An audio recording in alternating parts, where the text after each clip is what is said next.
Good morning. Today we're looking at Mark chapter 13, verses 24 through 37. I'm going to do something I don't normally do. I usually just give you a general overview, but today I think it would be helpful to look at some verses specifically, or at least a group of verses. So go ahead and grab your Bible and your notepad, and hopefully I can give you some stuff that'll help with your lesson for Sunday. When it comes to predicting the return of Christ and the end times, no one has swung and missed more than the Jehovah's Witnesses, the JWs. To date, so far, their false predictions currently stand at 9: 1874, 1878, 1881, 1910, 1914, 1918, 1925. Oh, then they skipped 50 years, 1975, and then the last one was in 1984. Well, obviously they're wrong on all of those. In 1988, a lot of evangelical Christians got caught up with a guy whose name was Edgar Whisenant, and he was a Christian himself, but he just got off into the deep end when it came, and you know people like that too, when it comes to the end of times and predicting times. And he wrote a book called 88 Reasons Why the Rapture is in 1988. When that didn't happen, he wrote The Final Shout, Rapture Report, 1989. Then came 23 Reasons Why a Pre-Tribulation Rapture looks like it will occur at Rosh Hashanah, which is one of the Jewish holidays, 1993. Last came And Now the Earth's Destruction by Fire, Nuclear Bomb Fire, 1994. He died in 2001. He was just determined. He just knew that Jesus was coming back. Not to be outdone, the New Age folks use Mayan calendars. Some of you probably remember this, and predicted the end would come on December 21st, 2012. It obviously didn't happen then. We could go on and on. I looked it up on Wikipedia, and there are literally 15 pages people and groups who have predicted the end of time who were wrong. 15 pages. And there probably are more than that. If you want to sell books or increase church attendance, all you got to do is do a sermon or write a book on the end times. I remember the Left Behind series. I worked at Lifeway as a store manager here in Little Rock when those first came out. It started off as what was going to be a 3-book series. It ended up being 12. So there's just all kinds of interest in this, and you can fill up your church if you will do a series on the end times. Now, chapter 13 is we're in Passion Week now. We're in the final week of Jesus' life.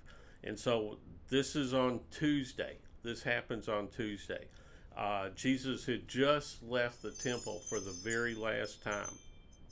Now, Mark 13 is called the Olivet Discourse. He is on the Mount of Olives teaching his disciples. Here he's talking to 4 of them, James, John, Peter, and Andrew, 2 sets of brothers, and he's talking to them about the end times. Now, you may want to go and read it, the same event in Matthew 24 and 25 and Luke 21, just to get a good picture of all of that. I would encourage you to do that. Jesus is telling his disciples about future events. He's getting ready to die a terrible death in 3 days. So he's trying to give his followers some hope. Even though things are going to get really, really bad for a while, there is still hope. And so that's what he's trying to give them here. He talks about a lot of things that are going to happen. In the first part of chapter 13, he talks about false messiahs. He talks, first of all, about the temple being destroyed. Then talks about false messiahs and persecution and wars and rumors of wars, even the desolation of abomination. All these things are mentioned in verses 1 through 23. But these are not signs of the end being near. These are things that are happening and will continue to happen. So don't get confused with this. Jesus is not saying when you have wars and rumors of wars, that's close to the end time. These have been going on for 2,000 years. And so those are things that are just happening. Someone asked me the other day if the rebuilding of the temple was the last event, the only event holding up the return of Jesus. The answer to that is no, it's not. There are a lot of moving pieces in this timetable, and you can't narrow it down to just one. But Jesus does give us some hints and some things to look for when all this is going to when it's going to happen, and we'll get to that in just a second. Jesus gives no precise timetable here. He never does that about how long it will take for the end to come. But there are two things that are clear in the first 23 verses here. The destruction of the temple must happen before the end of time, and number two, that's not the end of time. He's just saying this is an event that's going to happen. Now, he doesn't say what happens between the destruction of the temple and the end of time, nor how long it's going to be. He simply says, but in those days following that distress. He wants to prevent his followers from trying to nail down a specific chronology of end time events. I don't know if you've ever been in a class that talks about how the layout of all these things, but if it was in a class like I've seen, the teachers are going to have charts all over the room, and they're going to say, we are right here at this point. Here's the next few things that have to happen. Jesus is not giving us that. He never gave us that, and he doesn't intend for us to use that. He's telling us that anything is possible. He is deliberately ambiguous, if that makes sense. He doesn't intend for us to unravel everything he says. He just expects his disciples to be ready for anything at any time. Worrying about dates is a waste of time. I'm telling you, you need to tell your class that. It only distracts from the mission of God that he has called the church to do, and that's spreading the gospel. If we get so caught up in the end times, that's all we think about. And so that's not our focus here. Now, there's a major transition between the first 23 verses and verse 24.